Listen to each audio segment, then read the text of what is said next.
കേരളത്തിന്റെ നിരത്തുകളിൽ കൂടുതലും ഉള്ളത് സർക്കാരിന്റെ ഫ്ലെക്സുകൾ. ഇതോടെ ആർക്ക് പിഴ ചുമത്തുമെന്നറിയാതെ പ്രതിസന്ധിയിലായിരിക്കുകയാണ് തദ്ദേശ സ്ഥാപനങ്ങൾ. നിരത്തുകളിലെ ഫ്ലെക്സ് ബോർഡ് വിഷയത്തിൽ ഹൈക്കോടതി നിലപാട് കടുപ്പിച്ചതോടെയാണ് തദ്ദേശ സ്ഥാപന സെക്രട്ടറിമാർ ആശയക്കുഴപ്പത്തിലായത്.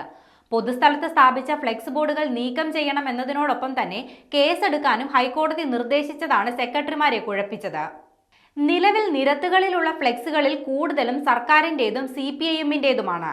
സർക്കാർ ബോർഡുകളും നിരത്തുകളിൽ നിറഞ്ഞതോടെ ആർക്കെതിരെ കേസെടുക്കണമെന്നതാണ് തദ്ദേശ സ്ഥാപന സെക്രട്ടറിമാരുടെ ചോദ്യം. 1544 ഫ്ലെക്സുകളിൽ കോർപ്പറേഷൻ നോട്ടീസ് നൽകിയിട്ടുണ്ട്. തിരുവനന്തപുരം കോർപ്പറേഷനിൽ മാത്രം 14 ലക്ഷം രൂപ പിഴയും ഇട്ടിട്ടുണ്ട്. ഇതിൽ 7 ലക്ഷം രൂപയുടെ പിഴ CPIM ജില്ലാ സെക്രട്ടറിയുടെ പേരിലാണ് ചുമത്തപ്പെട്ടിരിക്കുന്നത്. കൂടാതെ ഇതിനകം 8 FIR രജിസ്റ്റർ ചെയ്യുകയും ചെയ്തിട്ടുണ്ട്. എന്നാൽ സർക്കാർ ബോർഡുകളിൽ പിഴ ഈടാക്കാനാവാതെ വലയുകയാണ് തദ്ദേശ സ്ഥാപന സെക്രട്ടറിമാർ. സർക്കാർ ബോർഡുകളിൽ കേസെടുക്കാനാകില്ലെന്നതും ഇവർക്ക് പ്രതിസന്ധിയാവുകയാണ്. ബോർഡ് നീക്കുന്നതിന് പിന്നാലെ പുതിയ ബോർഡ് പ്രത്യക്ഷപ്പെടുന്നതാണ് പതിവ്. തിരുവനന്തപുരം നഗരത്തിൽ ബോർഡുകൾ നീക്കം ചെയ്യാൻ 14 സ്ക്വാഡുകളെയാണ് നിയോഗിച്ചിട്ടുള്ളത്.